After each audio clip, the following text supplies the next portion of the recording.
You know that feeling when something you thought you had gotten over surfaces again. Quietly, in the dark, tonight, we are going somewhere safe with that feeling, into what the science of emotional healing quietly reveals, and what your brain has already been doing about it, without you ever asking. Welcome to Psychology for Sleep. Wherever you are right now, perhaps lying still in the particular silence that comes only at night, allow yourself to settle into it. Let the weight of the day begin to release. Tonight, we will move through 100 psychology facts about emotional wounds, from the first moment pain is written into the brain, to the slow and patient science of how it softens, to what healing actually looks like from the inside, including what the brain does entirely on its own. These quiet explorations of the mind create a space where people carrying old pain feel a little less alone with it. A gentle like, a subscribe, or sharing this with someone who needs a soft place to land tonight. These small acts help that space reach one more person who might need exactly this. Your presence here is part of what makes it possible. Let yourself settle completely here. Feel your jaw unclench. Your shoulders drop a little lower. You do not need to solve anything tonight. Sense that slow, soft heaviness spreading through you, like something long held is finally being set down. Gently, in the dark that surrounds you now, you are safe here. Close your eyes and breathe deeply. You are resting where old pain quietly learns to soften. Let your mind dissolve into the gentle work already happening within. And now we begin. Emotional pain and physical pain share the same neural pathways. When researchers at the University of Michigan used brain imaging to study people experiencing social rejection, the same regions that activate during physical injury, particularly the anterior cingulate cortex and the insula, lit up in response to being left out. The brain does not distinguish between a broken bone and a broken heart at the level of neural firing. This is why emotional wounds feel physical. The ache in the chest after loss is not metaphor. It is measurable, real, and written in the same biological language as a bruise. The term emotional wound, in neuroscience, refers to a pattern of altered brain activity that persists after a painful experience. Unlike a physical wound that heals in tissue, an emotional wound changes the way neurons communicate. Specific circuits become sensitized, meaning they fire more easily in response to reminders of the original pain. A tone of voice, a particular smell, a phrase someone uses. These can reactivate circuits that were formed years, even decades, earlier. The wound is not in a single moment. It lives in the pattern the brain learned from that moment. The amygdala, a small almond-shaped structure deep in the brain, is the first responder to emotional threat. Within milliseconds of encountering something, the brain tags as dangerous or painful. The amygdala sends a cascade of signals that prepare the body for protection. What makes emotional wounds persistent is that the amygdala prioritizes negative memories. From an evolutionary perspective, remembering danger mattered more than remembering safety. The brain that forgot a predator did not survive. So we are, all of us, built to hold pain with particular care. Understanding this is not an excuse. It is the beginning of compassion for yourself. The hippocampus works alongside the amygdala to form emotional memories. While the amygdala assigns emotional intensity, the hippocampus encodes the context. Where you were, what was happening, the details surrounding the experience. Some research, including studies published in Biological Psychiatry, has found associations between significant emotional trauma and subtle differences in hippocampal size in certain populations. The findings vary considerably across studies, and not everyone who experiences trauma shows these differences. But the pattern suggests that the stress response, sustained over time, may influence how this memory-related region develops and functions. What is more clearly established is that the hippocampus remains one of the few brain structures that continues to generate new cells in adulthood, and that this renewal is supported by rest, movement, and the reduction of chronic stress. Cortisol, the body's primary stress hormone, plays a central role in how emotional wounds form and persist. In the acute phase of stress, cortisol helps the body respond. It sharpens attention, mobilizes energy, prepares muscles for action. But when stress continues over a long period, cortisol remains elevated, and its effects begin to shift. It starts to alter the very structures responsible for emotional regulation. The prefrontal cortex, which helps reason through emotional responses and apply context, becomes less active. The amygdala becomes more reactive.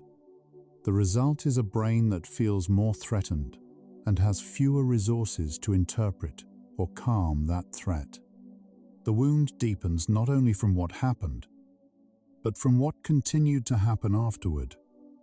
The concept of neuroplasticity, the brain's lifelong ability to form new connections and quietly reorganize existing ones, is the scientific foundation for understanding why emotional healing is possible at any age.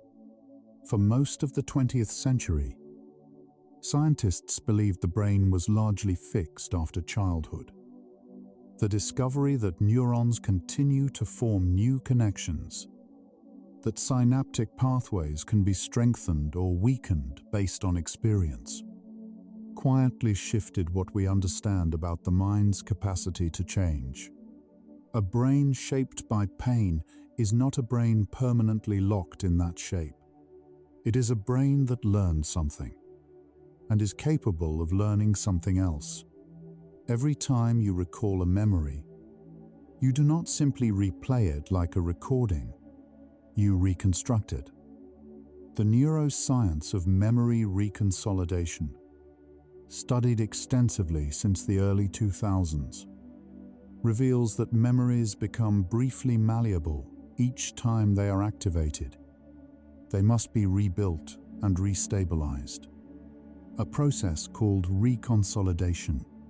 During this brief window, the memory is open to modification, new information, new emotional context. Even new physiological states can alter what gets saved. This is not a flaw. It is the brain's mechanism for updating outdated information. And it means that every time an old wound surfaces, the brain is, in some small way, offering an opportunity to gently update it.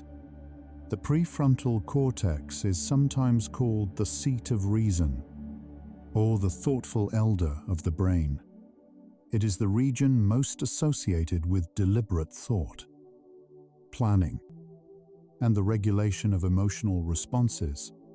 When it is active and well connected to the amygdala, a person can feel a difficult emotion and also hold perspective about it. They can notice fear without being consumed by it, feel grief without losing sight of the present, Emotional wounds, particularly those formed in childhood, can disrupt this connection. The good news, confirmed in multiple neuroimaging studies over the past decade, is that this connection can be restored and strengthened through practices as varied as therapy, meditation, exercise, and consistently restful sleep. The body carries its own record of emotional experience. The autonomic nervous system, which governs involuntary functions like heart rate, breathing, and digestion, is shaped by emotional history in ways that can be measured. Research has found associations between a history of significant stress and patterns in heart rate variability, the natural variation in timing between heartbeats that reflects how flexibly the nervous system adapts to change. This is not a simple measure, and many factors influence it, but it points towards something worth noticing. The body is not separate from what the mind has carried. It responds to emotional history in quiet, persistent ways, and over time, it is also open to change. The polyvagal theory, developed by neuroscientist Stephen Porges and refined considerably in research through the 2020s, offers a framework for understanding how the nervous system responds to emotional safety and threat. The vagus nerve, the longest cranial nerve in the body, running from the brainstem through the heart, lungs, and digestive system, plays a central role in regulating social engagement, emotional safety, and the capacity to heal. When the nervous system perceives safety, it enters a state associated with connection, calm, and openness. When it perceives threat, it shifts toward defense, emotional wounds. In this framework, are partly stories the nervous system is still telling about whether the world is safe enough to soften. What this means, practically, is that the nervous system can learn a new story, one that does not require a clinician's office, but does require consistent experience of safety, offered repeatedly, in ordinary life. One of the most quietly profound findings in recent psychology research is that healing does not always require revisiting the original wound directly. For decades, therapeutic models assumed that emotional recovery required exploring the past in detail. More recent research, including studies using acceptance-based approaches and mindfulness-informed interventions, suggests that real change can also come from learning to relate differently to difficult emotions in the present, without necessarily excavating their origins. The brain responds to how you treat a feeling right now, not only to where that feeling came from. This pathway is available in ordinary life, without a therapist present. Self-compassion, defined in psychological research as treating oneself with the same kindness one would offer a close friend during difficulty, has emerged as one of the most consistently supported factors in emotional recovery. Researcher Kristin Neff, whose work on self-compassion has been replicated and extended across multiple countries, has shown that self-compassion is associated with lower levels of anxiety, depression, and emotional rumination, as well as greater psychological resilience. What is notable is that self-compassion appears to work, in part, by activating the brain systems involved in receiving care from others. The mind does not always distinguish between comfort offered from within and comfort received from without. This is a capacity available to anyone, at any hour, in any room. Rumination, the pattern of repetitively cycling through painful thoughts and memories, is one of the mechanisms by which emotional wounds are kept active. Research published in the journal Clinical Psychology Review identifies rumination as a transdiagnostic factor, meaning it contributes to a wide range of emotional difficulties, including depression, anxiety, and prolonged grief. What makes rumination distinct from reflection is not the content of the thoughts, but the function. Reflection aims toward resolution or understanding. Rumination tends to circle without arriving anywhere. One key finding is that interrupting the ruminative cycle, even briefly and gently, through redirection of attention, changes the neural pattern in measurable ways. That interruption does not require a prescription. It requires only a moment of noticing and a gentle choice to redirect. Emotional wounds are often held not in explicit memory, the kind you can narrate, but in implicit memory, the kind that shapes how you respond to the world before conscious thought arrives. For some people who have carried significant emotional pain, this shows up as physical responses that seem to arrive before thought does. A tension in the shoulders in certain kinds of silence. A wariness in spaces that resemble old, difficult ones. These responses are not irrational. They are the body applying patterns it learned, in good faith, from experiences that required those patterns. The invitation of healing is to gradually, safely, update them through accumulated new experience of a different kind. The social brain, as neuroscientists now call the neural systems dedicated to processing relationships and social experience, is among the most energy-intensive in the human nervous system. Because human infants are born neurologically immature and depend entirely on caregivers for survival, the early relational environment shapes the architecture of the developing brain in real ways. Patterns of attachment, the emotional strategies a child develops to maintain closeness to caregivers, become embedded in neural circuitry. Secure attachment, characterized by the experience of a caregiver who is reliably responsive, appears to confer a form of emotional resilience that persists into adulthood. This is not about blame for early experiences. It is about understanding why some wounds feel so foundational, and why healing sometimes feels like learning something for the very first time. Sleep plays a more active role in emotional healing than was understood even 15 years ago. Research from multiple sleep science laboratories, including work published in Nature Neuroscience, has demonstrated that REM sleep, the stage of sleep most associated with dreaming, is specifically involved in processing emotional memories.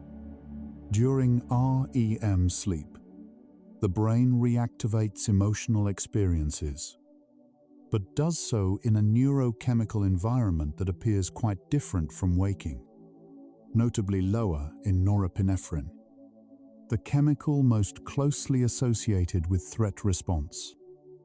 This may be one reason why the emotional intensity of difficult memories tends to soften with successive nights of adequate sleep. Researchers describe it, with some care, as the brain's way of keeping the memory while gradually quieting the alarm that came with it.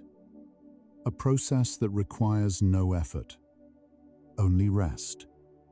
The phenomenon of post-traumatic growth, the experience of genuine positive change following significant emotional difficulty, is documented in psychological literature and has been studied across cultures, age groups, and types of adversity. It does not mean that suffering was necessary or good.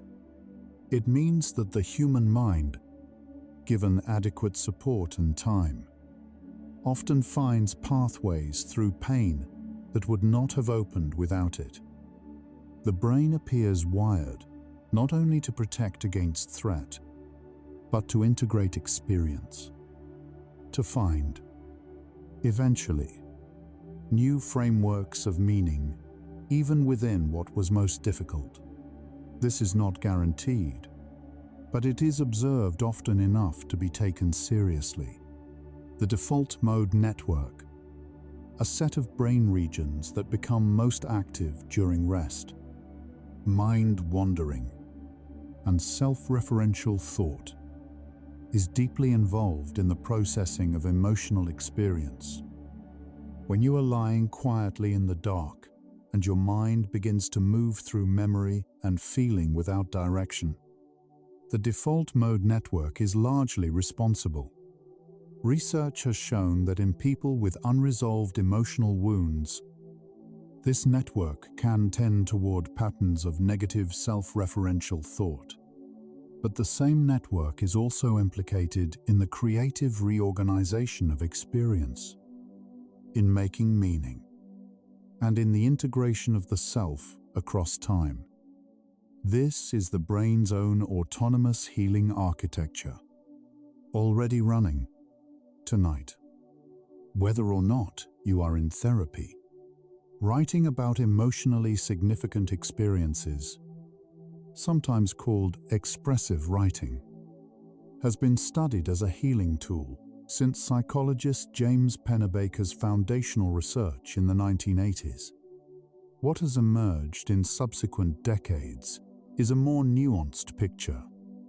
Writing appears most beneficial when it involves not just describing the experience, but finding meaning within it, exploring how it fits into a larger narrative of the self.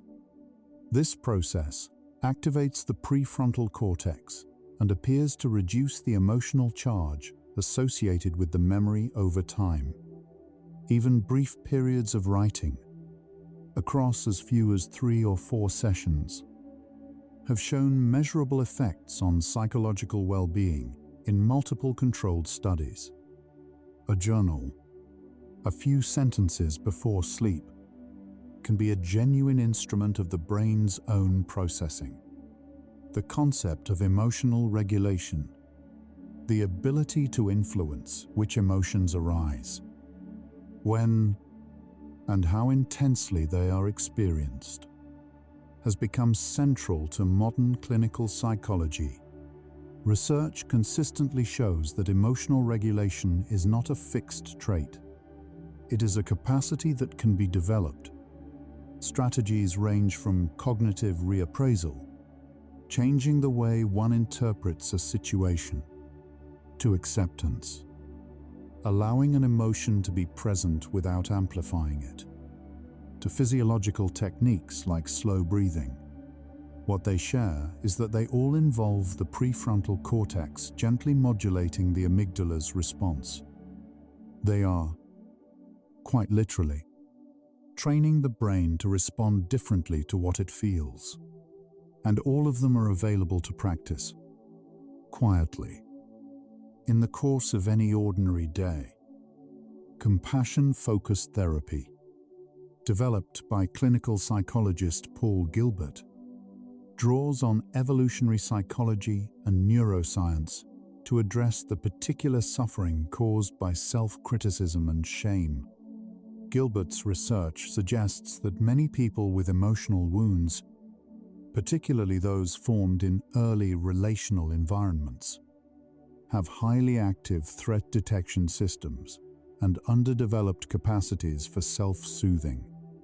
The approach works to activate the brain's caregiving system through self-compassion practices, which in turn lowers the threat response.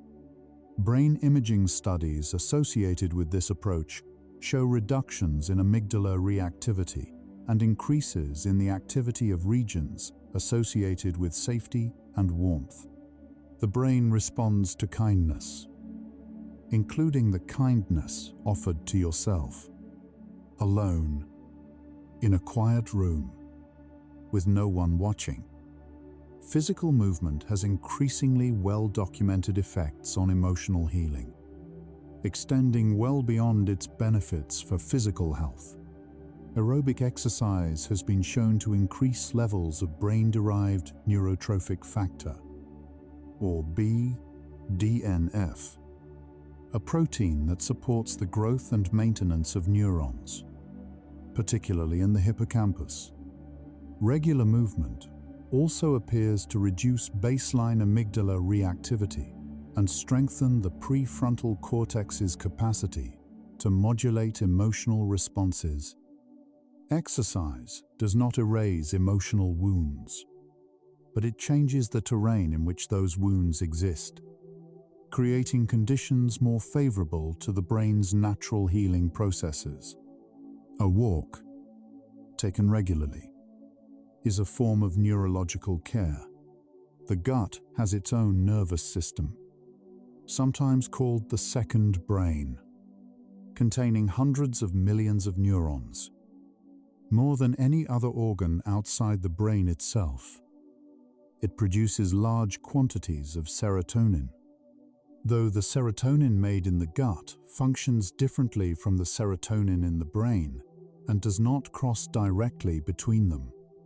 What researchers are finding is that the microbiome, the community of organisms in the digestive system, communicates with the brain through multiple pathways, and that this communication influences mood, stress, response, and, tentatively, emotional resilience. It is a young field, and the full picture is still forming, but its direction is clear. Emotional well-being is a whole-body process, not confined to what happens above the neck. Social connection is among the most robustly evidenced protective factors against the long-term effects of emotional wounding. Research across populations and age groups consistently shows that people with strong social support networks recover more effectively from adversity and show greater resilience under stress. Positive social interaction activates the brain's reward circuits, releases oxytocin, which quiets the threat response, and reduces cortisol levels over time. This is not about the number of relationships one has, but the felt sense that there are people present who notice. Even one such relationship, sustained over time, appears to make a genuine difference to how the nervous system holds what it has been through. Emerging research, published across neuroscience and clinical psychology journals through the mid-2020s, increasingly supports the view that healing from emotional wounds is not a single event or a linear process. It is a dynamic, ongoing reconfiguration of the brain and nervous system. It does not always follow a clear trajectory. It moves forward and sideways. It sometimes circles back. But the direction, given time and basic conditions of safety and self-care, is generally toward integration, not forgetting, not erasing, but incorporating what happened into a larger, more spacious sense of the self. The mind is always, even now, in the process of becoming something a little more whole. Let's pause here and simply notice. Right now, as you breathe out slowly, your brain is doing something quietly extraordinary. It is sorting through the day, deciding what matters, what can be softened, what can be released. You do not need to help it. You do not need to supervise this process. Your body is handling it. Feel the surface beneath you. Feel the small, constant rhythm of your breath. Notice how the simple act of lying still is already a form of cooperation with something the brain does naturally, without instruction, every single night. You are not behind. You are not doing this wrong. You are exactly where the process of healing needs you to be. Now we continue. One of the most counterintuitive findings in emotional healing research is that avoidance, while it reduces distress in the short term, tends to maintain and often intensify emotional wounds over time. This is one of the most replicated findings in clinical psychology. When a painful feeling, memory, or thought is consistently avoided, the brain learns that the avoided thing is dangerous, which paradoxically increases its emotional charge. Approaches that involve gradually, gently, and safely approaching what has been avoided tend to produce more lasting relief. The brain updates its assessment not through logic, but through experience.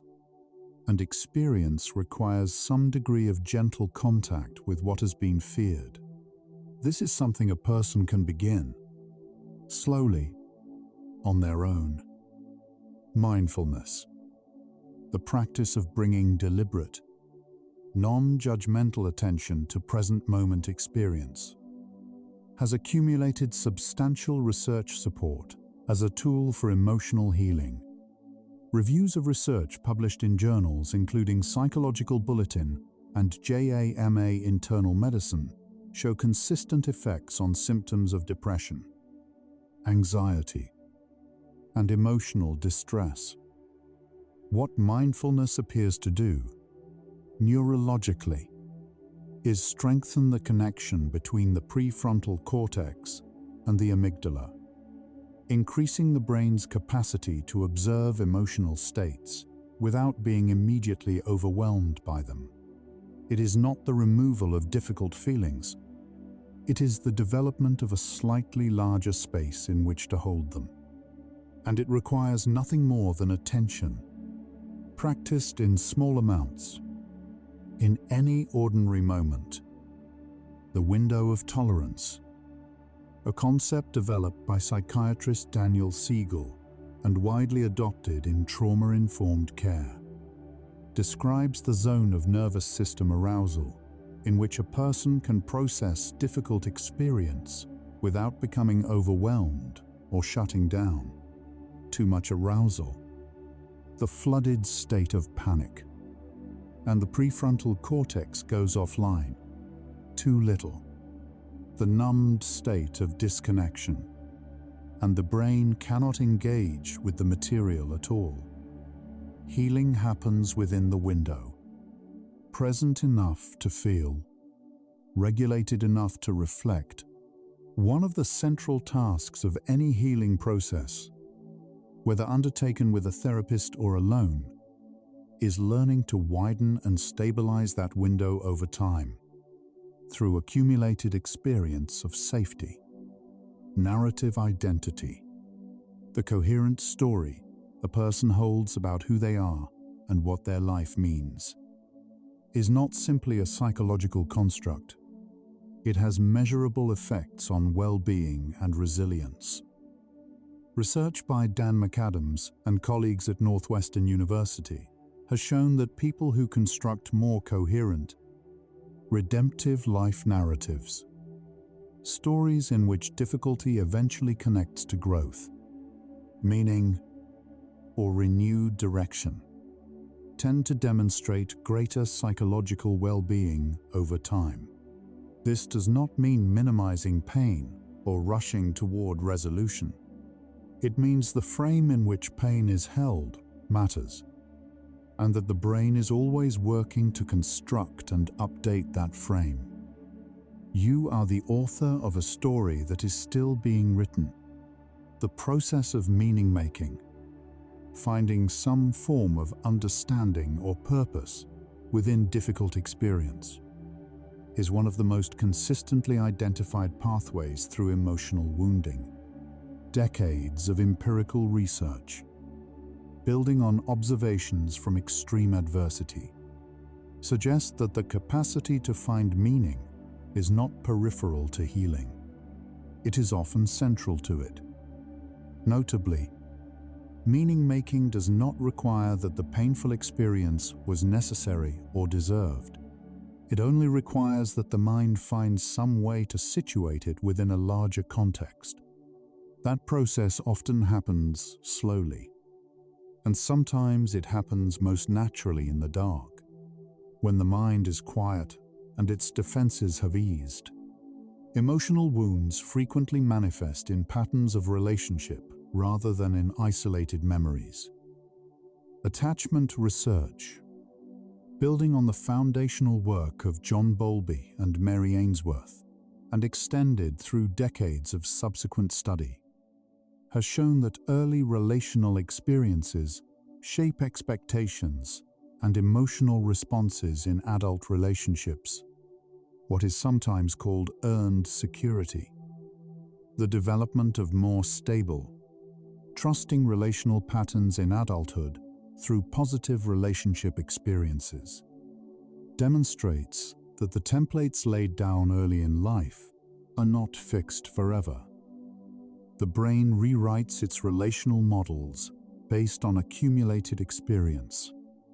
It simply takes time, and more than one relationship, to change what was formed across many years. This rewriting happens in ordinary relationships, not only in therapy rooms.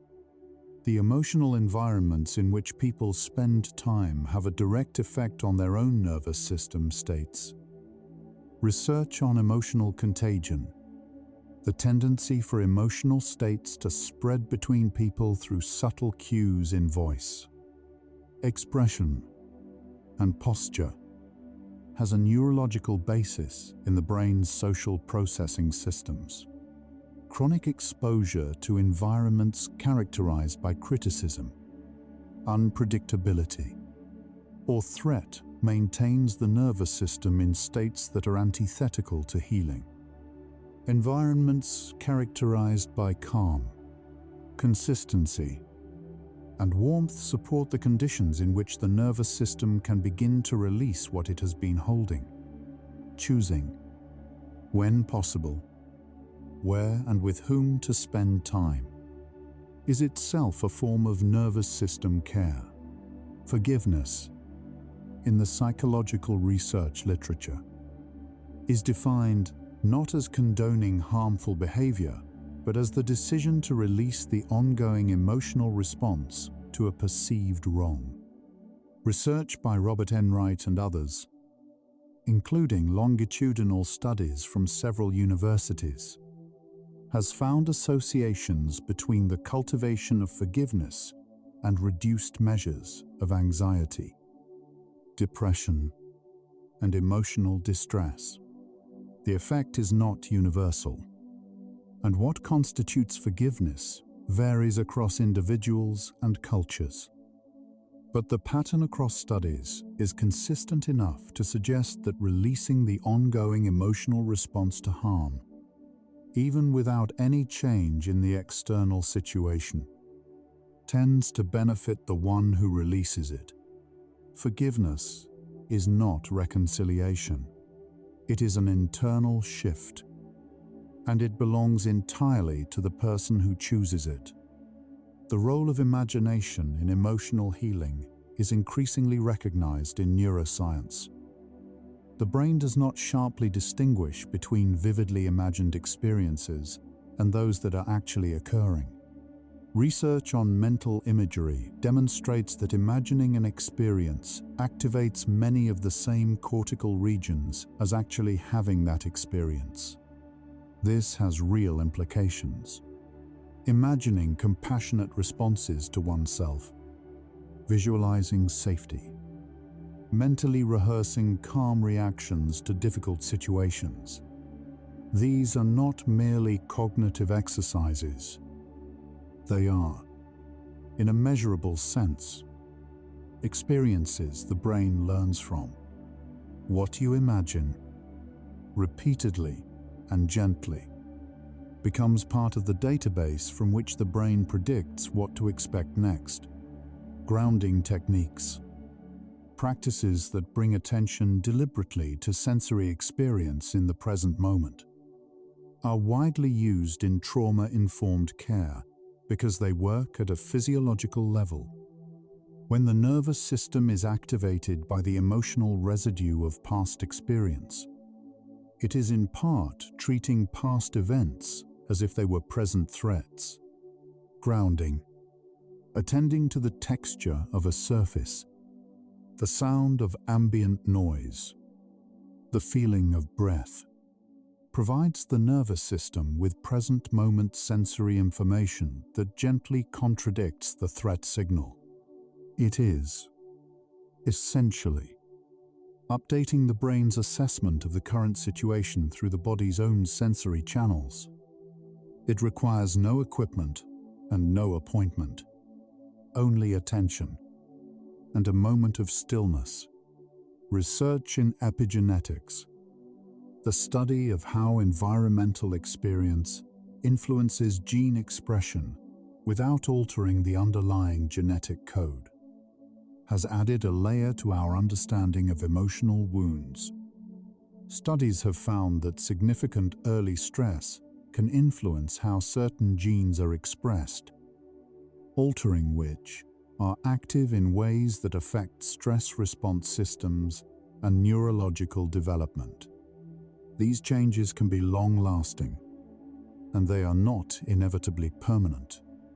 Early-stage research suggests that some of these patterns may be responsive to shifts in environment, lifestyle, and chronic stress levels, though the science here is still developing, and the degree of change varies considerably across individuals.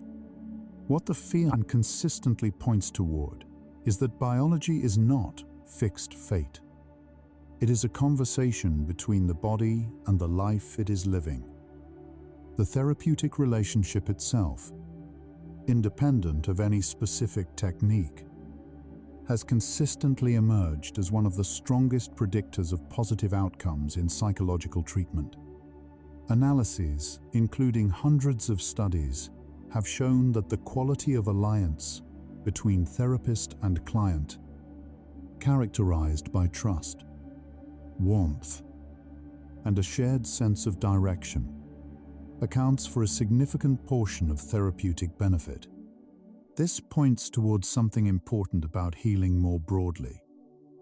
At the foundation of recovery, across all modalities, is the experience of being genuinely seen and safely held by another mind.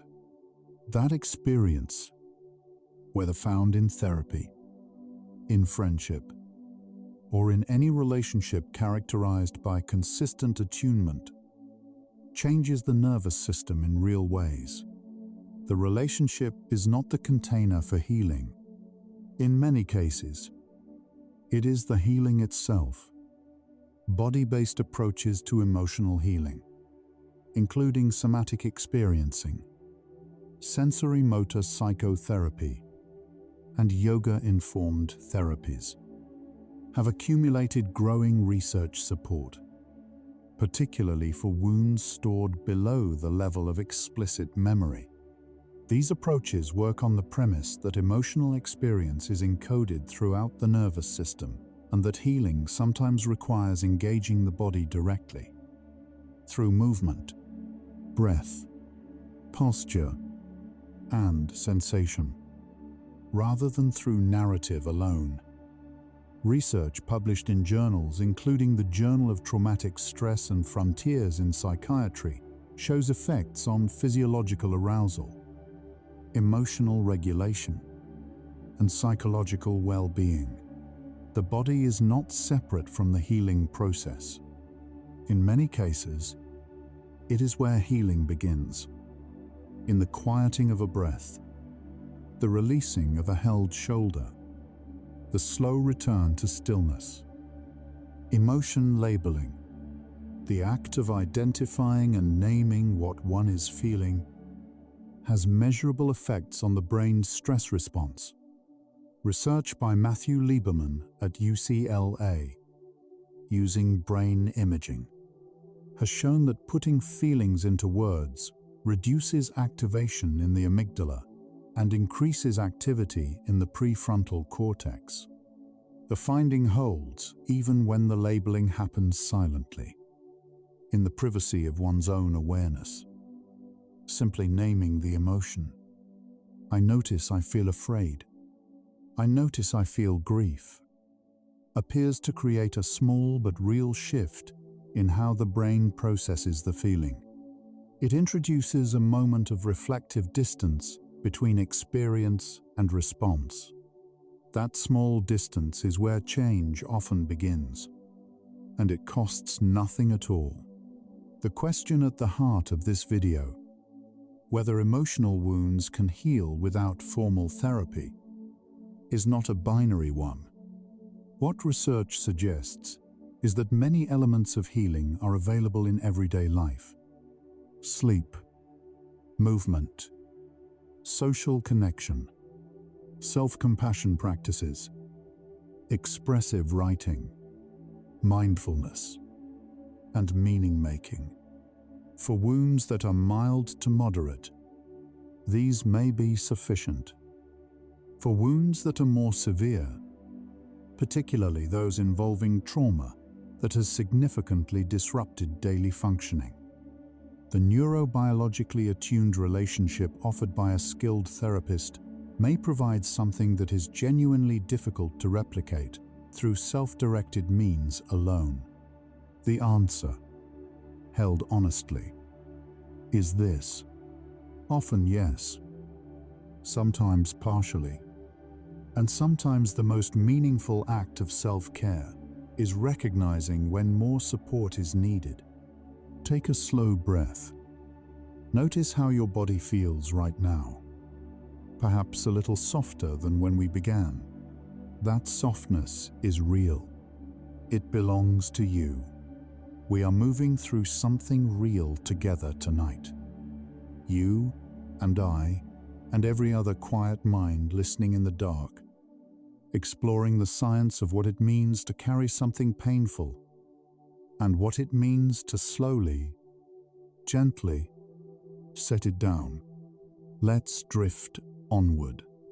Chronic emotional pain, like chronic physical pain, can become self-reinforcing. The nervous system becomes increasingly responsive to signals over time, lowering the threshold at which emotional distress is triggered. When the brain has repeatedly processed significant distress, its threat detection systems become more sensitive, more prone to detecting danger in ambiguous situations. This is not weakness. It is adaptation, and adaptation to a past environment. The same mechanism that made this sensitivity possible also makes it open to gradual revision. The nervous system that learned to anticipate threat can, with consistent new experience, learn to anticipate something else.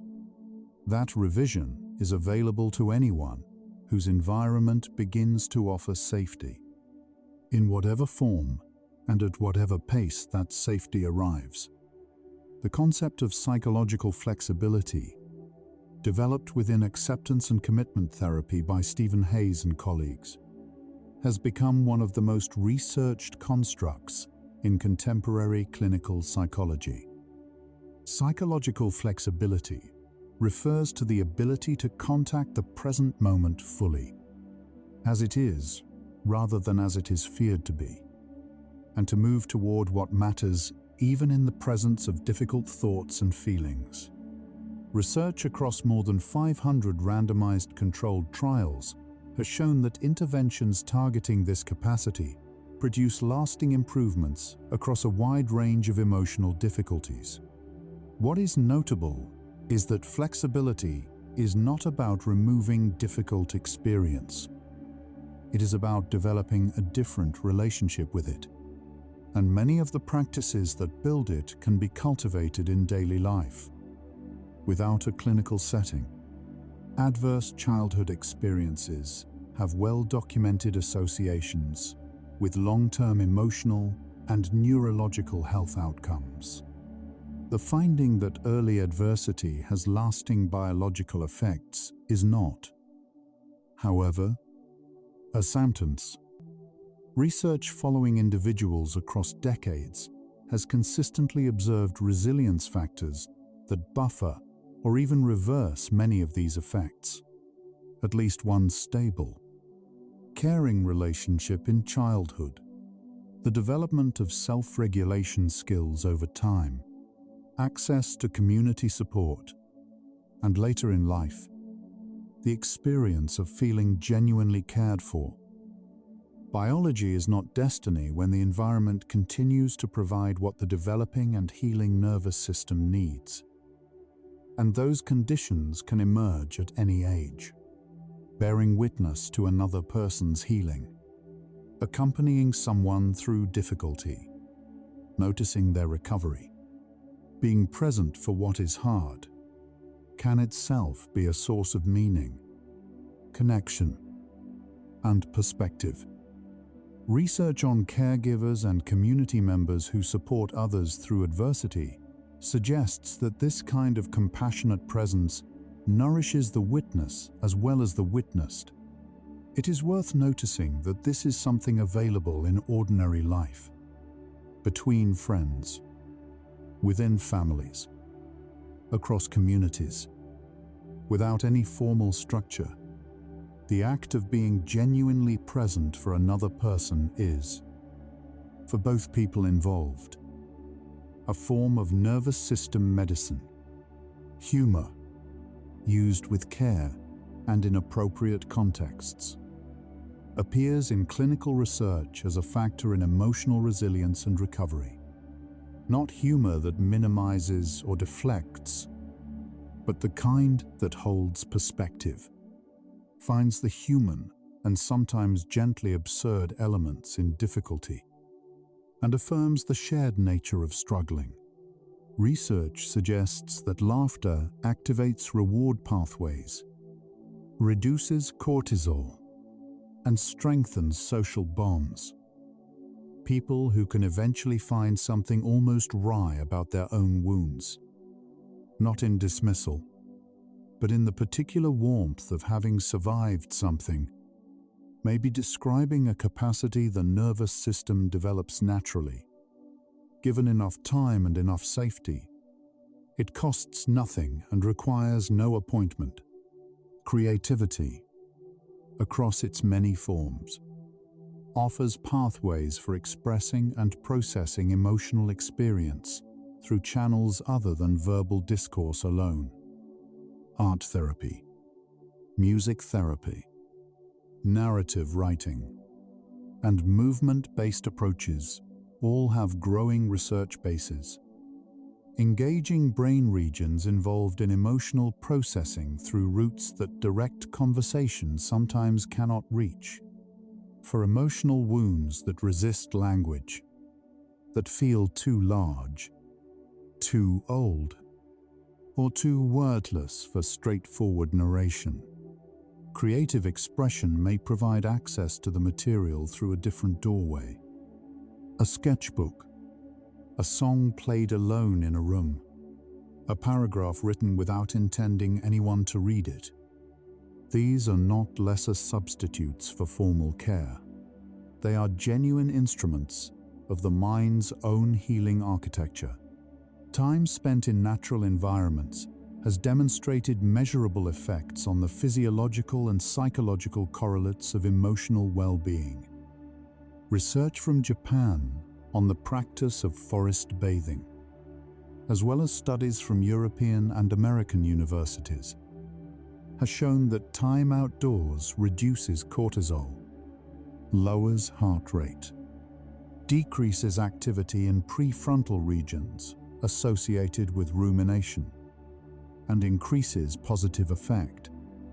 What the field is still exploring is exactly why nature has this effect, whether it is the sensory qualities of natural environments, the absence of certain stressors, or something more fundamental about the relationship between human nervous systems and the landscapes in which they evolved. What is already clear is that the effect is real, and that it is available to anyone with access to a park, a window, or a few minutes outside. The experience of awe, the feeling that arises in the presence of something vast, complex, or deeply beautiful, has emerged in positive psychology research as a factor in emotional well-being and healing. Awe appears to activate the default mode network in ways that temporarily soften self-focused worry and expand the sense of the self's relationship to something larger. Studies by Dacher Keltner and colleagues at UC Berkeley have found that awe-inducing experiences reduce certain inflammatory markers, increase pro-social behavior, and shift the subjective sense of time towards spaciousness.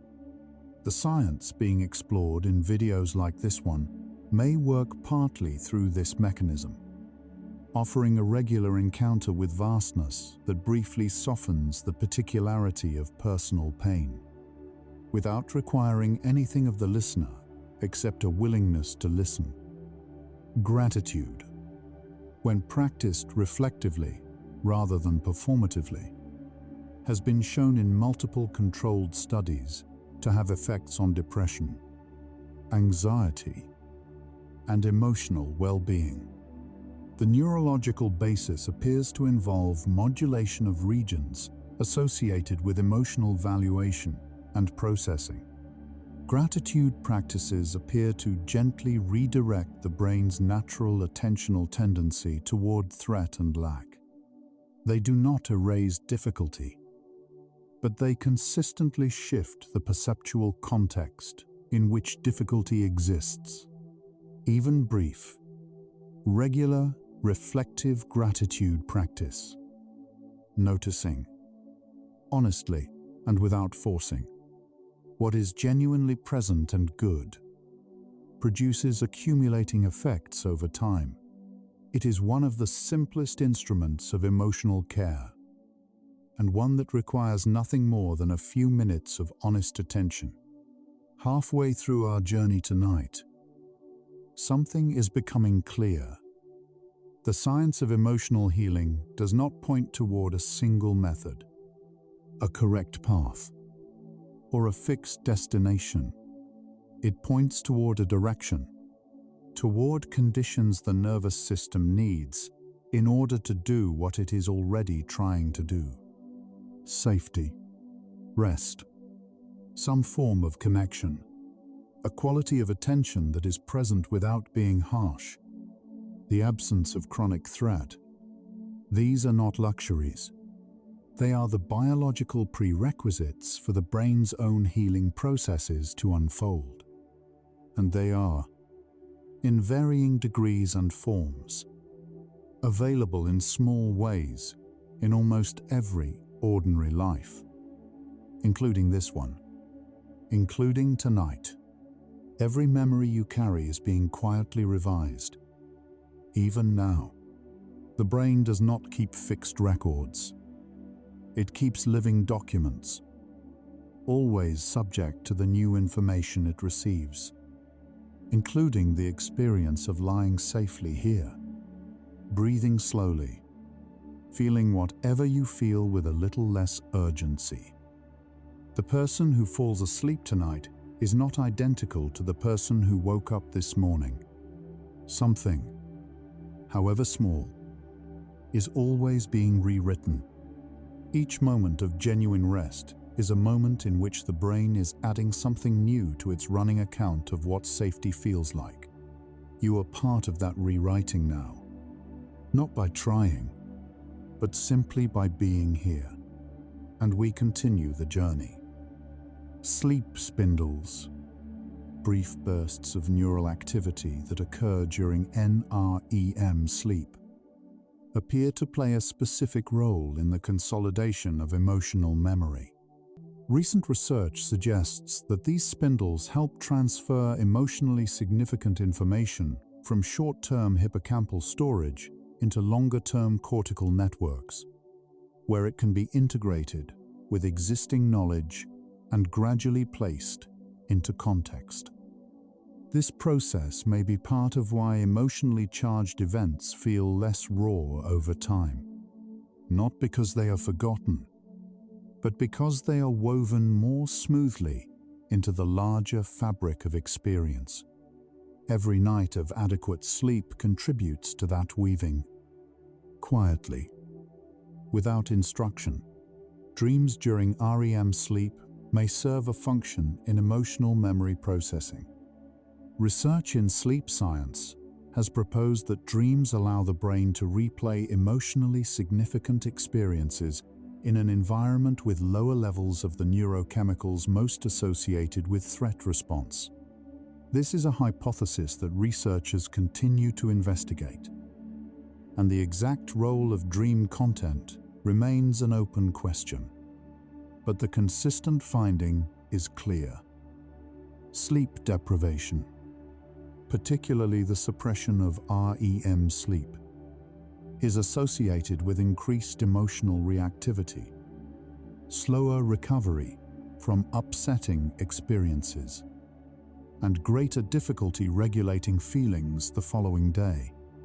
Protecting sleep is protecting emotional health. The experience of being emotionally flooded, overwhelmed by feeling to the point where thinking becomes difficult, is a physiological event as much as a psychological one. In that state, the rational brain is temporarily bypassed, and the stress response takes over.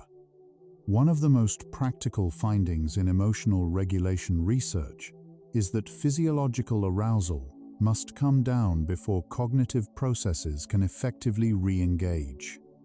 Slow, extended exhalation, breathing out for longer than breathing in, activates the parasympathetic nervous system through the vagus nerve, reducing heart rate and stress hormone levels within minutes. The body has a built-in de-escalation system. It responds to breath, gently and without delay. Touch, when experienced safely and consensually, has well-documented effects on the nervous system that are directly relevant to emotional healing. Specialized nerve fibers communicate the sensation of gentle touch to social processing regions of the brain and support the release of oxytocin, which quiets the amygdala's threat response and promotes feelings of safety. Research has shown that even brief, gentle touch reduces cortisol levels. For emotional wounds formed in the context of relationships, healing often involves some form of safe relational experience. And sometimes that experience is as simple and as fundamental as the presence of another person nearby, the warmth of a blanket, or the particular quiet of a room where nothing is required. Music has demonstrated effects on emotional states that operate partly through pathways distinct from those used by language and rational thought. The limbic system responds to certain musical qualities: tempo, mode, harmonic tension and resolution, in ways that parallel emotional experience. Slow music in minor modes tends to lower heart rate and reduce the activity of the sympathetic nervous system. Research from music psychology laboratories has found that listening to music that resonates with one's current emotional state, including music that is melancholic or introspective, can paradoxically reduce distress rather than amplify it. The felt sense of being understood by sound carries its own form of relief, and it is available in any room, at any hour, without cost.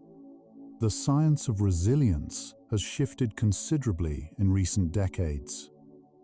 Early models treated resilience as a trait, something people either had or did not have.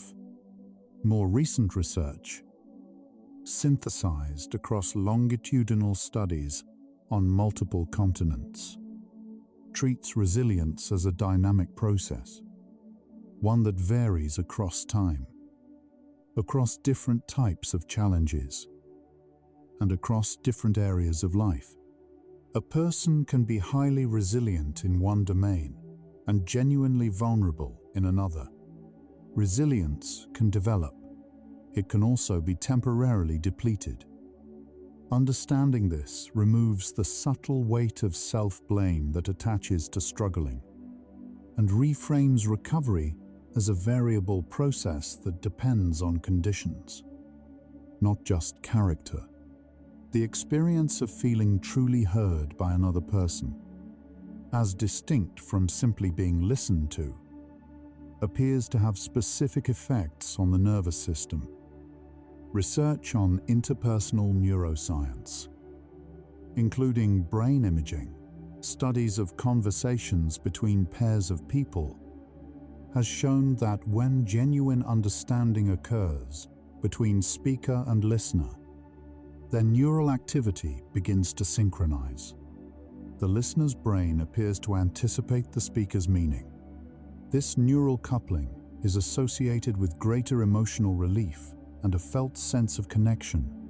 Being understood is not only a social comfort, it is, at the level of the nervous system, a form of regulation, and it can occur in any relationship in which one person is genuinely present for another.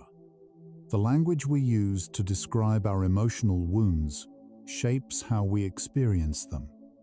Research in clinical psychology has shown that the words a person uses to narrate their own pain influence the neural and physiological patterns associated with that pain. More distanced language, referring to oneself in the third person, or as part of a story rather than as an immediate first-person experience, reduces emotional intensity and supports more adaptive reflection. This technique, called self-distancing, has been studied by Ethan Kross at the University of Michigan and appears to engage the prefrontal cortex more effectively, creating a small but real buffer between feeling and response. It is available in any quiet moment of reflection, at no cost and with no preparation. Emotional wounds formed in relationships tend to heal most fully in relationships. But those relationships need not be therapeutic ones. The nervous system learns safety not through information but through experience. The accumulated experience of being in any relationship, a friendship, a family bond, a community, that is consistently more safe than unsafe, gradually updates the body's learned expectations about what connection means and what it is safe to feel. This process takes time. It is not linear, and it does not require perfect relationships, only ones that are, on balance and over time, reliably present and genuinely warm. The neuroscience of hope, studied through imaging and clinical research, suggests that hoping is not simply a passive emotional state. It involves activation of the prefrontal cortex, the brain's reward system, and regions associated with goal-directed thinking. People who maintain a sense of hope, not certainty, but possibility, show different patterns of neural response to difficulty. Hope appears to support the cognitive flexibility that allows the mind to continue searching for new approaches, and to modulate the threat response by providing an orienting direction. Hope, in this sense, is not decorative. It is part of the neurological machinery of recovery, and it is something the mind can turn toward, deliberately and gently, even in difficult seasons. The practice of loving-kindness meditation, in which practitioners deliberately generate feelings of warmth and goodwill toward themselves and others, has been studied across 2 decades of research. A review of studies published in Psychological Bulletin found consistent associations with increased positive emotion, self-compassion, and sense of social connection. Some neuroimaging studies have found structural differences in the brains of experienced long-term practitioners, particularly in regions associated with empathy and emotional awareness. These findings are preliminary, as sample sizes are typically small, and how much practice produces lasting change is still being studied. But the direction of the evidence is steady. The brain appears to develop in the direction of what it repeatedly turns its attention toward. And loving-kindness practice turns attention, again and again, toward warmth. There is a particular quality of attention that appears in effective healing that researchers sometimes call compassionate witnessing. It involves observing one's own experience, including its painful and difficult elements, with curiosity rather than judgment, with interest rather than criticism. This quality of attention changes the physiological context in which emotional experience is processed. It activates the brain's caregiving circuits, reduces threat activation, and appears to support the integration of material that has previously felt too overwhelming to approach. The healer, very often, is a version of yourself looking at another version of yourself, with patience, with interest, and with something that resembles kindness. Research into the long-term outcomes of people who have experienced significant emotional wounding shows wide variance in how that wounding is ultimately integrated.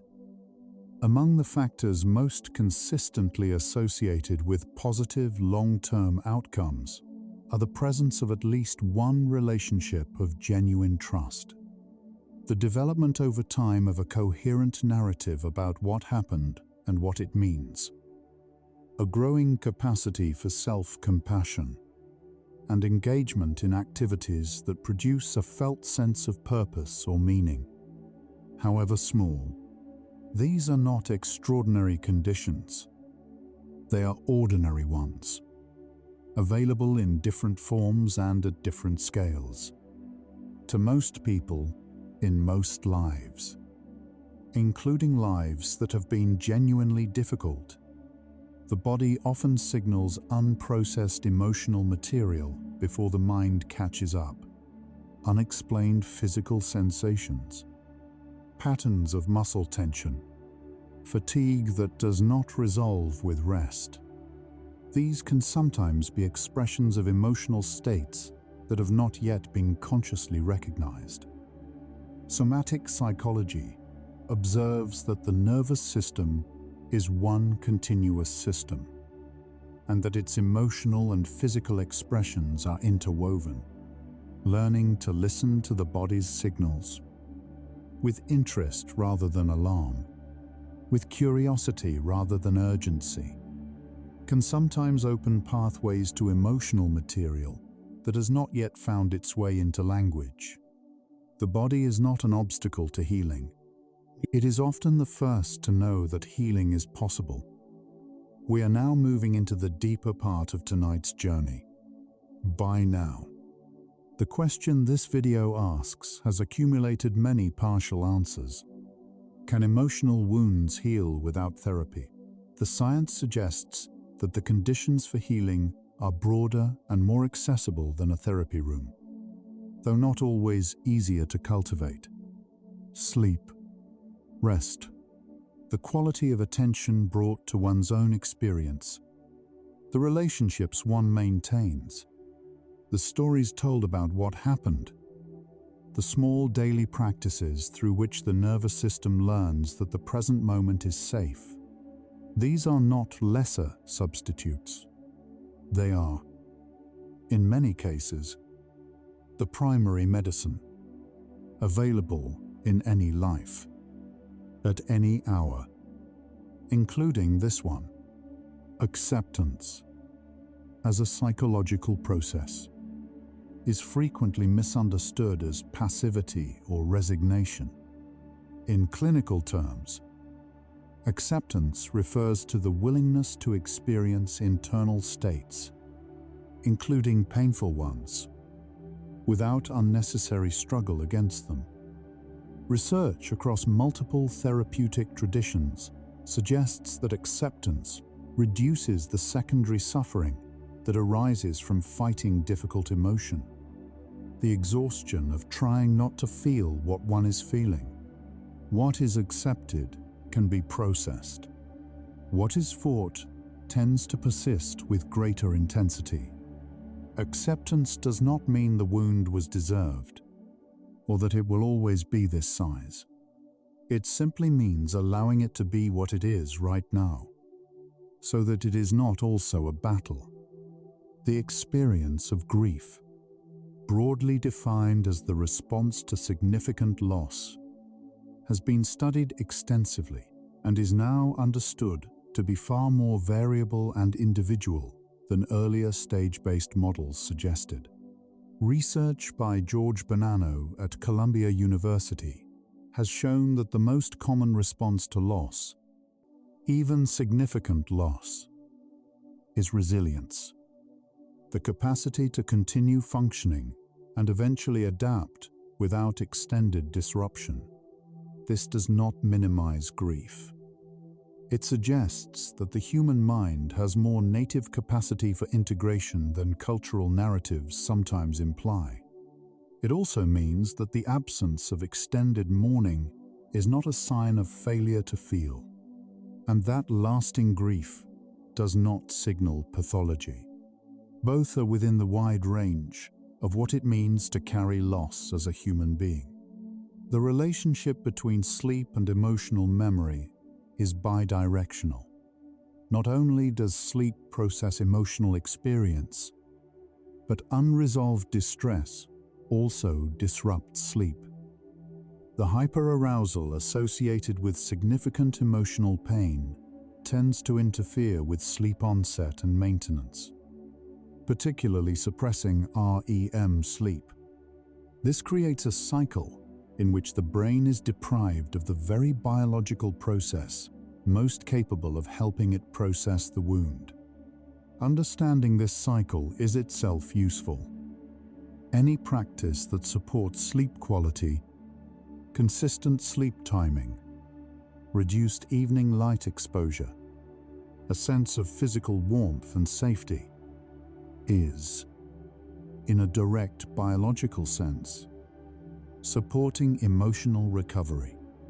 Sleep and healing are not separate aims. They are the same aim, approached from two directions.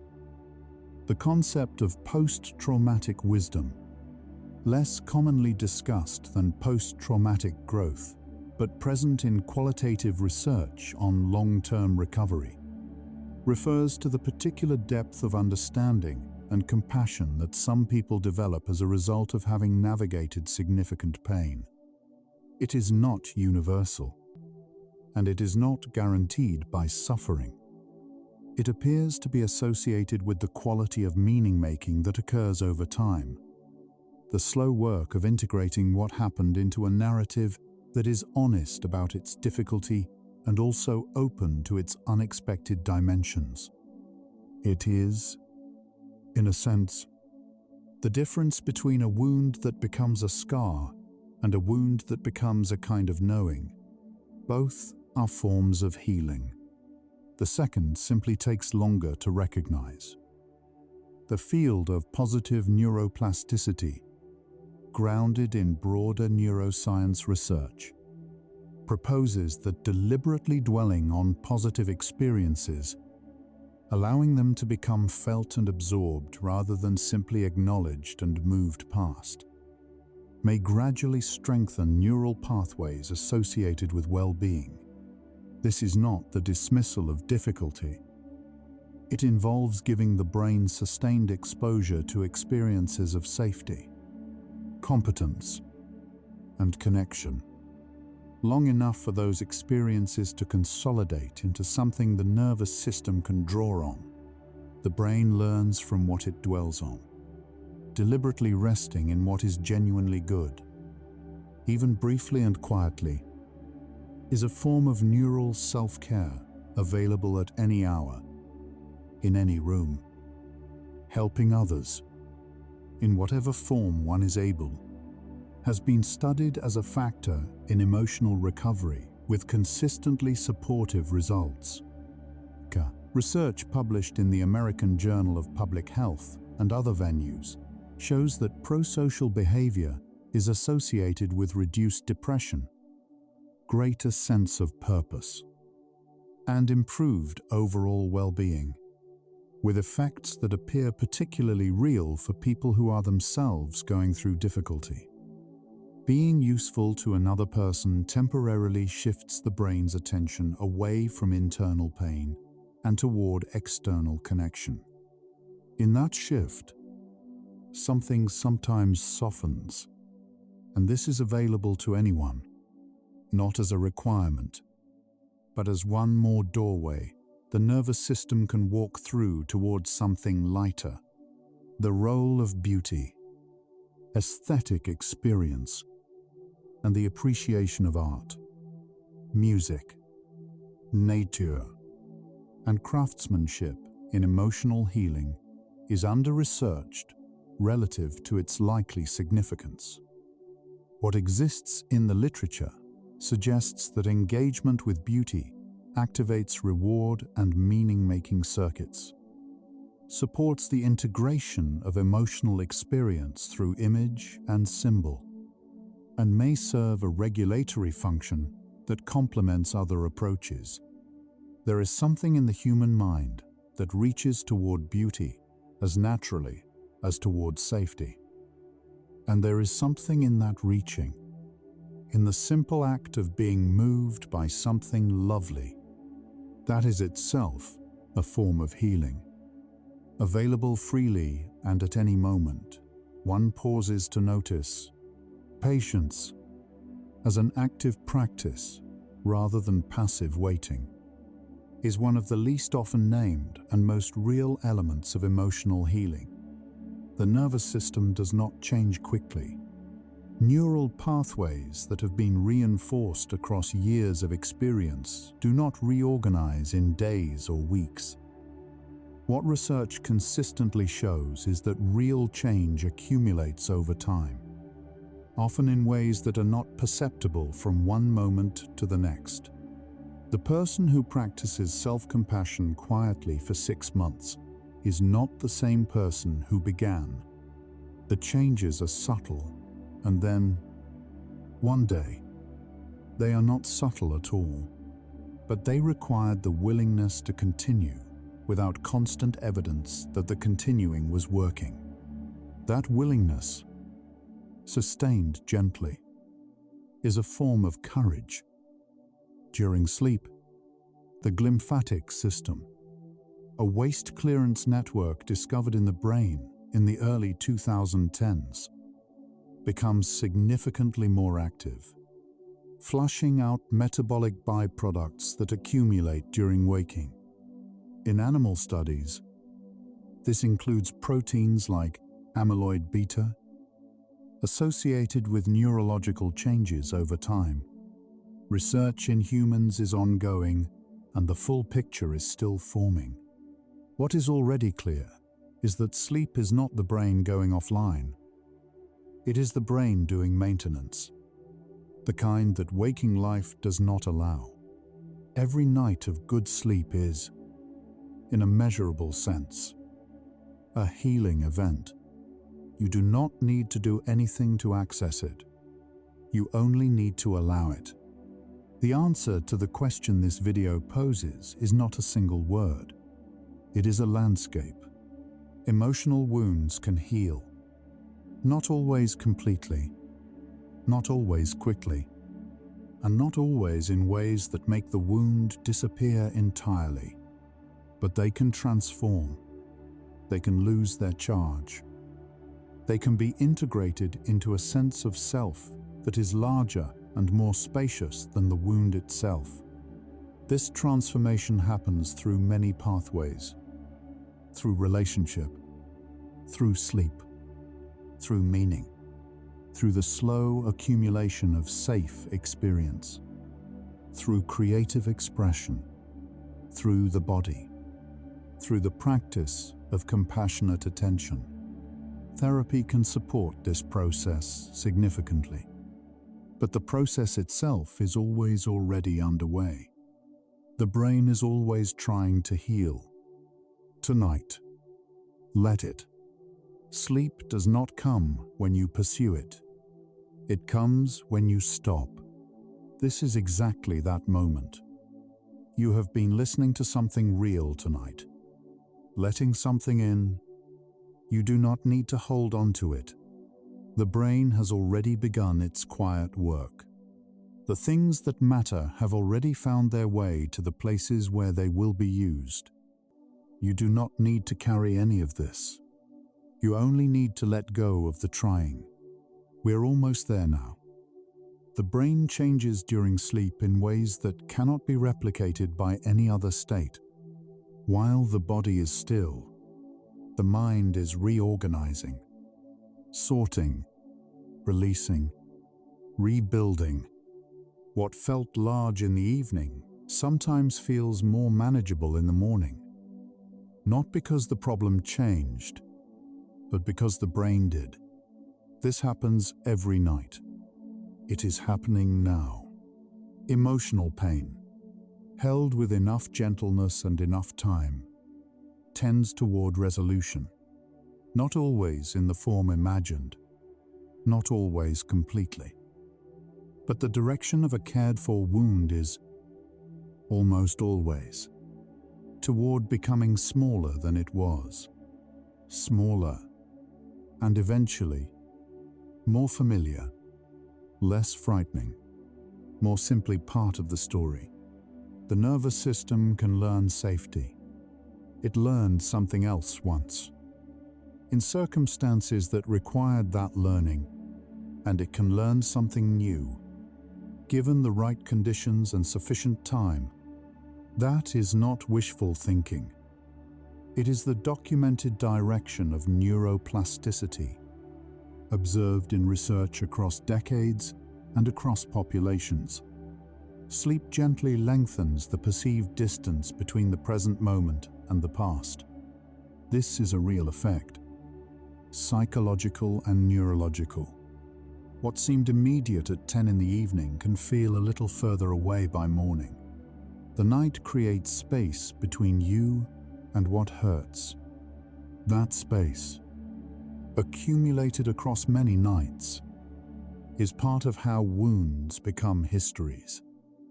The fact that you are still here, still listening, still breathing quietly in the dark, is already a form of resilience. Staying with something, even at the edge of sleep, requires something from the person doing the staying.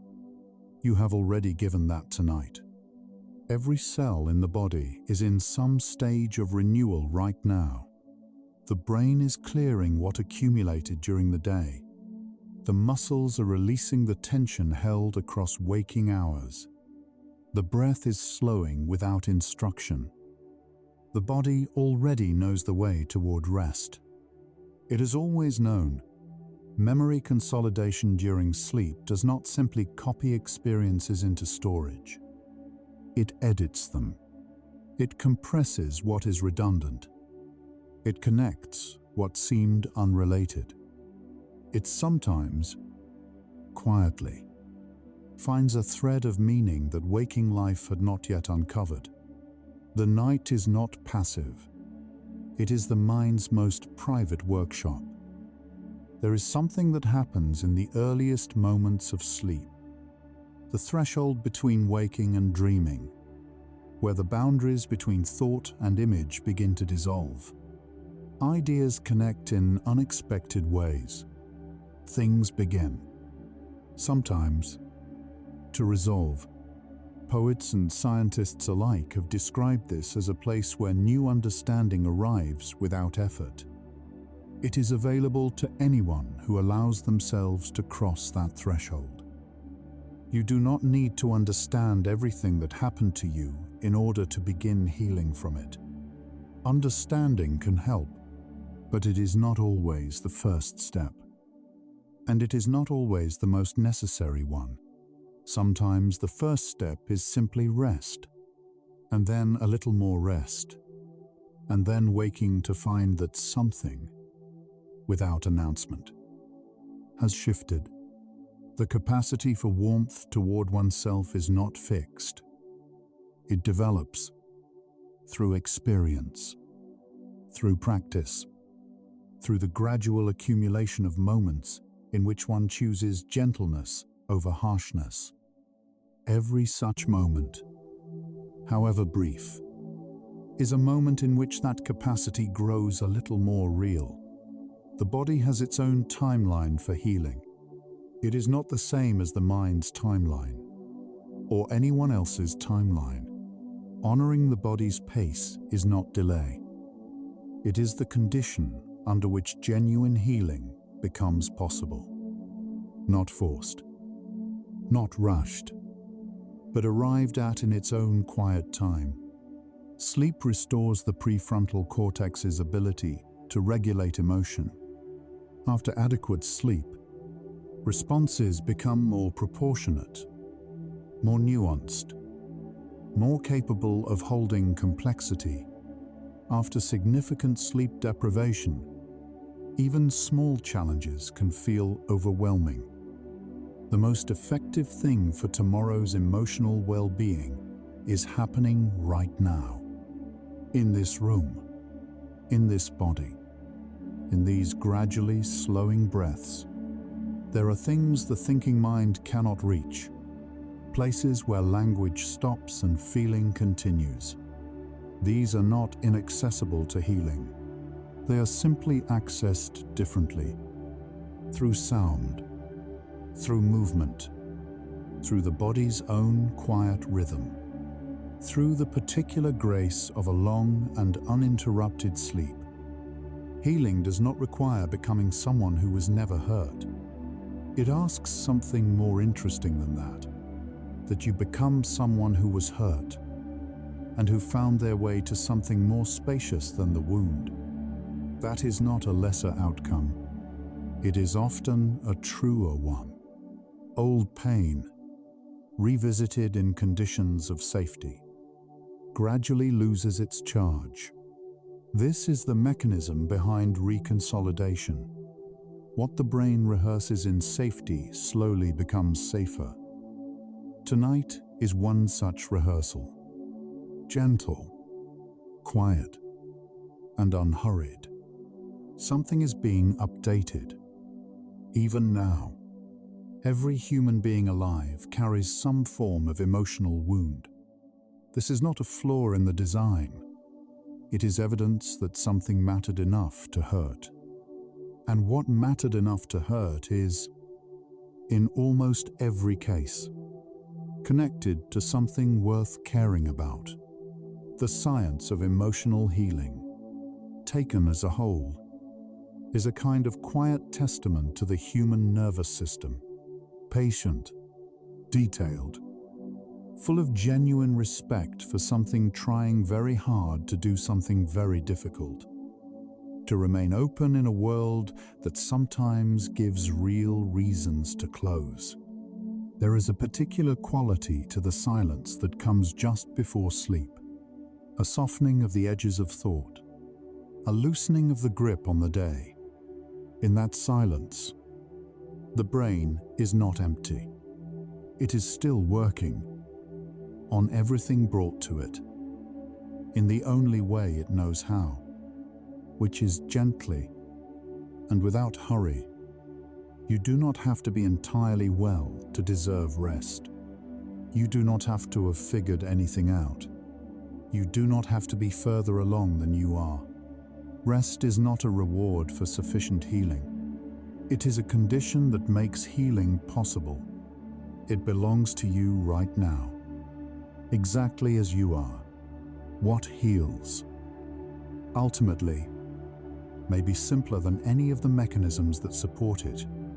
What heals is the accumulated experience of being over and over in the presence of something safe, of waking and finding the world still here, of breathing in the dark and noticing that you are, still and quietly, all right? And so, our quiet journey through the science of emotional healing comes to a gentle close. We began with the discovery that physical and emotional pain share the same neural pathways, that the ache you have felt is real, written in the same biological language as any wound the body knows. We traveled through reconsolidation, the finding that every memory becomes briefly malleable each time it surfaces, and that the brain is always, in some small way, offering a chance to update what it holds. And we arrived at what the research, across all its variation, consistently points toward, that the conditions for healing are broader than any single method or any single room. We discovered that sleep is not separate from healing, that self-compassion is not a luxury, that the quality of attention brought to one's own experience matters in measurable ways. And we held, honestly, the question at the heart of this video, and found that its answer, while not simple, is more generous than expected. The brain is always trying to heal. It was trying before you pressed play tonight, and it will continue, quietly, long after you have fallen asleep. The same forces shaping the brain tonight are shaping every brain tonight, in other rooms, in other cities, in other lives carried quietly in the dark. Emotional wounds are deeply personal, and they are also the most shared thing there is. By pausing to notice this, by spending an hour with what the science of healing quietly reveals, we glimpse something that no single fact fully captures: the extraordinary patience of a mind that is always, beneath everything, trying to become a little more whole. In these final minutes, take the deepest breath you can. As deep as possible, think about the rewriting. Every memory you carry is alive, not fixed. Every experience you have had has been touched, at least a little, by every night of sleep that followed it. The wound that brought you here tonight has already, in some small way, been worked on by the brain's quiet overnight labor across every night you have ever slept. You are not the same person who first held that wound. Let your entire being dissolve into the space between thought and dream, where the mind softens its grip on everything it has been holding, and the body takes over, knowing exactly what to do next. Prepare for deep sleep. No boundaries left, only peace. If tonight helped you feel a little less alone with what you carry, a gentle like or subscribe could bring this particular science to another quiet mind, searching for exactly this, on a night when they need it most. One thoughtful night, one healing soul at a time. The healing described tonight has already been happening throughout these past hours, not as information being absorbed, but as experience being had. You have been breathing slowly. Your nervous system has been settling. Your brain has been doing what it does when conditions allow. You do not need to hold any of this. It was never yours to carry into sleep. You have traveled inward tonight, through corridors that most people never pause to notice. You followed the brain's own quiet pathways and found them more patient, more capable, and more gently determined than perhaps you had known. You can allow these thoughts of healing to fade now, like the last image of a dream at dawn, present for a moment, then softer, then simply part of everything, leaving only the quiet, unheld calm behind. Let your breathing deepen. Let your body feel heavier, as if all you have been carrying today is being sorted by careful, invisible hands, and is simply setting itself down. If sleep comes, let it carry you the way memory consolidation does, not with force, but with quiet intention, into a realm where time and weight no longer matter. If your eyes are still open, the next video is waiting for you, ready to continue the journey. But if they are closed, stay there. Stay in the darkness that feels safe and warm. Tomorrow, the brain will still be doing its patient work. Your mind will still be rewriting itself in its own unhurried time towards something more whole. But tonight belongs to stillness. Rest well, gentle explorer. And remember, your mind is always rewriting toward the light. Good night.